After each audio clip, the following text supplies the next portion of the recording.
This is Mark Chu. He's a documentary photographer based in Melbourne. He's also my dad. So that's that one. I like that photo. I know you like it. I don't quite know why, but I think it's got a lot of action in it. I think it's... Then we get to school. And here, one thing I'd like to talk about is choosing, editing with honesty. That one can go because it's the same as that one. That's cool, yeah. No, we've got two pictures here. I love this shape in the foreground because it's sort of slightly ominous. He's travelled the world working for NGOs, and in doing so has photographed people whose stories often go untold. Most recently, he travelled through East Africa with the Edmund Rice Foundation.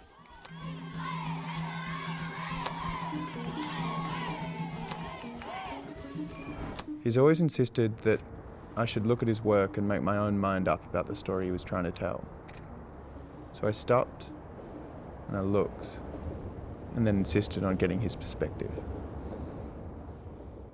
I think it's fairly clear cut for me what the difference is. I think a documentary photographer has a responsibility to try and portray as accurately as possible what actually happened, what it was like to be there. There's always going to be subjective considerations. There's things you can choose to do or not do, or leave out or include or whatever. But as long as the end product, you're comfortable that it shows what it actually felt like to be there, I think that's really your only obligation. I think once you start to distort, to select things or images that really maybe over-emphasize aspects of a situation, then that's probably dishonest. So yes, I think you should try and be as authentic as possible. You said as a documentary photographer you wanted to take photos of things that are real. What do you mean by real?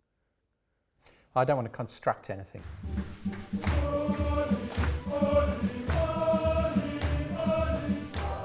As a documentary photographer, you're looking to tell the truth as much as possible, and as whatever the truth is, or my version of the truth. I think people probably wear their emotions close to the surface. They probably have to. So when you photograph people, their sadness or their joy or their worry or whatever it is, I find is more evident in their faces. I feel like I can make a difference, that I can do something that might change some of the difficult circumstances that people find themselves in. This is a picture of a girl standing in her classroom in front of the blackboard, which I just found her in there by herself. She was doing some work and I asked to take a photograph. And then on the blackboard, Monday the 23rd of September 2019, dysentery. What is dysentery? Dysentery is the passing out of a watery stool with blood stains.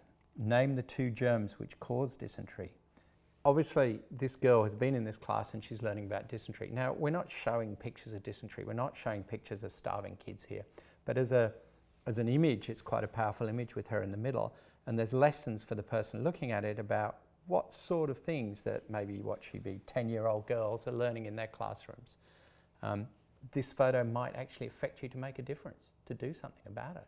Whether it's just cash or being involved or just putting it on your wall and talking to people about it.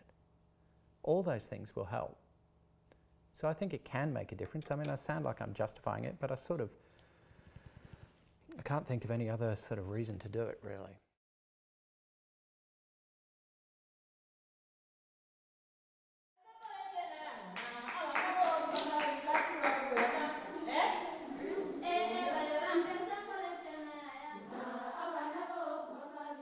Tell me a little bit about Kibera. Okay, so this is not a great photograph, but it's an important photograph because it's sort of one of the few photos I've got which sort of shows an expanse of what Kibera is. It's an urban slum that houses somewhere between 250,000 and 1 million people. Nobody really knows how many. There's all sorts of different reports. It's situated in this valley that runs down towards the centre of Nairobi, and a lot of it's on quite steep slopes. There's no roads or access. Well, actually, there is a road going through the middle now, but access is by small muddy paths on these steep slopes to your hut. Most huts are about 3 by 3 metres square, and they house on average 8 people. So you should, pace out 3 by 3 meters, and then imagine putting 8 people in that space. That's the average density of population in Kibera. As I say, it's been there for about 100 years, so there's up to 5th generation of Kiberans living there in some cases. It's not something you can just sort of bulldoze and start again. It's a community that is complicated and intricate, and much like any community in the world, relies on the connections between people rather than the physical structures. So this is a little sort of photographic story about a boy called Vincent and his mother. In Kenya, often the mothers like to be referred to as Mama and then the name of their firstborn. So she's Mama Vincent. She lives in Kibera in a shack that's 3 meters by 3 meters with her 5 children and her husband.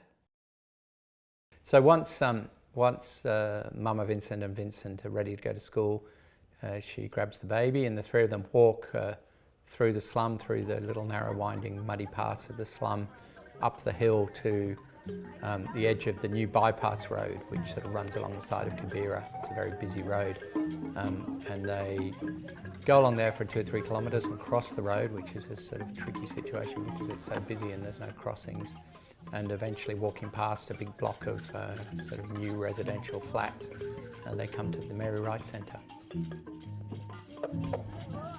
So after the walk along the edge of Kibera, Vincent and his mother arrive at school. Vincent's mother works 3 days a week, I think it is, in the kitchen at the Mary Rice Centre. The children are bunched into classes sort of determined by their age group rather than their disability, which is understandable, but also makes it very hard for the teachers. So you might get kids with, in Vincent's case, autism, and then you might get kids with cerebral palsy, kids with acquired brain injuries, kids with Down syndrome, and they're put in the same classroom, and the teachers are fantastic. They do a great job. They're full of energy and they engage the kids all on these different levels, trying to keep them challenged and stimulated during the day. What we were talking about earlier about editing. So when I take a series of photographs, like you might take, 10, 15, 20 images of the same sort of setup, and then when you get back and look at them, there'll be 3 or 4 that seem quite strong. So here are 3 images, and I'm not even sure which one I want to use at the moment. I love this face in the foreground. I think it's quite powerful, and having layers to your photographs, foreground, midground and background, is really important. Here the look on his face is far more contemplative, so it's probably a sadder photograph, but it wasn't particularly a sad moment, so maybe this is dishonest, I'm not sure. And then this third one, which is the one maybe I'm tending towards at the moment, is Vincent with his hands over his face, and there's actually quite a bit of movement in his hands as he's sort of rubbing them over his face. I just think it might sort of tell a slightly more obscure story and let the viewer decide what's going on, more than just being told. As I say, I'm still up in the air about which one of these I'd like to show people. I'm quite fond of this photograph. I think it's quite a powerful photograph. On a sort of practical level, it's just telling the story of loading up the matatu that belongs to this gentleman. Mama Vincent in the background helping the kids to get in. I mean, obviously the difference is a wide lens captures a wide frame and a long lens captures just a tiny bit in the distance. So what's implicit of that is to photograph with a wide lens, you need to be amongst your subject matter. You need to be up in the faces to give a feeling from it that you're actually involved in the subject. Long lenses tend to have more of the feeling that you're an outsider, that you're prying into somebody else's life. I mean, this is a shot with a longer lens. It's not a long lens, but a longer lens, but you don't so much feel that you're right in there with the child. You're more looking at them as a bit of a voyeur. So what's beautiful about this photo is the lens is very close to this guy at the front, and you feel like you're part of this scene. And of course, yes, I prefer that. I want you to feel involved in the photograph. It's not always possible, and it's not to say you can't have good photographs taken with long lenses, but as a documentarian, you do want your viewer to feel part of the circumstance that you're trying to portray. This is a portrait of Vincent. You know, if you saw that, you'd probably think, you know, what a great kid, bit of fun, little buck teeth, lovely smile on his face, and he's a great kid, but he's also got some massive challenges. And here's a couple of versions of a portrait of Mama Vincent. I look at this and she's looking down, and this is very much a sort of a look she wears a lot, and there's a definite sadness in her eyes, there really is. I'm not pretending that, and I'm not making it up, but I think I'd probably like to use this picture instead. There's a little bit more hope. The sadness isn't gone, but with her eyes up and the shape of her beautiful hat on her head here, and she's looking out this way, I think there's a bit more hope and a bit more optimism that her life can be a little bit richer looking after her beautiful son Vincent than maybe some of us would expect.